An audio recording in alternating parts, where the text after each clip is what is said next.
Hello guys, അപ്പോൾ എല്ലാവർക്കും എൻ്റെ ചാനലിലേക്ക് സ്വാഗതം. അപ്പോൾ ഇന്ന് കുറച്ച് സിനിമ അപ്ഡേറ്റ് ഉണ്ട്. നമ്മുടെ ഇന്നലെ നിഷാം ബഷീർ സംവിധാനം ചെയ്യാൻ പോണ പൃഥ്വിരാജ് പടമാണ് നോബഡി. ഈ സിനിമയുടെ ഒരു ഫസ്റ്റ് ലുക്കല്ല, അവരുടെ ഒരു പോസ്റ്റർ വന്നിട്ടുണ്ട്. അപ്പോൾ നിഷാം ബഷീർ നിങ്ങൾക്ക് അറിയാമല്ലോ, കെട്ടിയോളാൻ മാലാക, പിന്നെ റോഷാക്ക് എന്ന ഗംഭീര സിനിമകളൊക്കെ എടുത്ത സംവിധായകനാണ്. അപ്പോൾ പൃഥ്വിരാജും പിന്നെ നിഷാം ബഷീറിൻ്റെ കോമ്പിനേഷൻ എങ്ങനെ ഉണ്ടാവും നമുക്ക് അറിയാം. സിനിമയുടെ വേറെ സംഭവങ്ങളൊന്നുമില്ല, ഇത്രയും ആണ് വന്നേക്കുക. സിനിമയ്ക്ക് എന്തായാലും നമുക്ക് കാത്തിരിക്കാം. അപ്പോൾ അടുത്തൊരു അപ്ഡേറ്റാണ് നമ്മുടെ ചത്ത പച്ച എന്നുള്ള സിനിമയുടെ അതിൻ്റെ അർജുൻ അശോകൻ്റെ ഒരു ലുക്ക് വന്നിട്ടുണ്ട്. ലോക്കോ ലോബോ എന്നാണ് ക്യാരക്ടറിൻ്റെ പേര്. അപ്പോൾ ഒരു സിനിമ ഒരു വെറൈറ്റി സിനിമ ആവട്ടെ, കാരണം സിനിമയുടെ പോസ്റ്റർ ആയാലും ഒരു വെറൈറ്റിയാണ്. ശരിക്കും ബോക്സിങ് അങ്ങനത്തെ ഒരു സംഭവത്തിനെ പറ്റിയാണ് സിനിമ പറയണത്.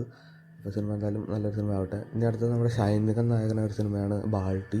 അപ്പോൾ ഈ സിനിമയുടെ ജാലക്കാരി എന്ന് പറയുന്ന സോങ് ഇന്ന് ഓഗസ്റ്റ് 24 ഇറങ്ങുന്നുണ്ട്. അപ്പോൾ നമ്മുടെ സായിയാണ് അതിൻ്റെ മ്യൂസിക്. പിന്നെ ഇനി അടുത്തത് ഒരു ഇമ്പോർട്ടൻ്റ് അപ്ഡേറ്റാണ് ലോകയുടെ ട്രെയിലർ. അത് അവരുടെ പ്രീ ലോഞ്ച് ഇവൻറ്റിൽ അത് റിലീസ് ചെയ്യുന്നുണ്ട്. അത് ഓൺലൈനായിട്ട് നമുക്ക് അവൈലബിൾ ആണ്. അപ്പോൾ അത് ഇന്ന് റിലീസ് ആവുന്നതാണ്. ഇനി അടുത്തത് നമ്മുടെ ഹൃദയപൂർവ്വം എന്ന സിനിമയുടെ ബുക്കിംഗ്. അതേപോലെ ബുക്കിംഗ് തിങ്കളാഴ്ച രാവിലെ 10 മണിക്ക് ഓപ്പൺ ആവും. അപ്പോൾ ആരൊക്കെ ഈ സിനിമകളിലൊക്കെ വെയിറ്റ് ചെയ്യേണ്ട, ഓണം മൂവീസും ഒക്കെ വന്നു തുടങ്ങുകയാണ്. അപ്പോൾ നിങ്ങളാരെങ്കിലും സിനിമയ്ക്ക് വേണ്ടി വെയിറ്റ് ചെയ്യുന്നുണ്ടെങ്കിൽ ജസ്റ്റ് ഒന്ന് കമൻറ്റ് ചെയ്യുക. ഇതുപോലത്തെ വാർത്തകളും സിനിമ വാർത്തകളൊക്കെ അറിയാൻ വേണ്ടി ചാനൽ സബ്സ്ക്രൈബ് ചെയ്യുക, കൂടെ സപ്പോർട്ട് ചെയ്യുക.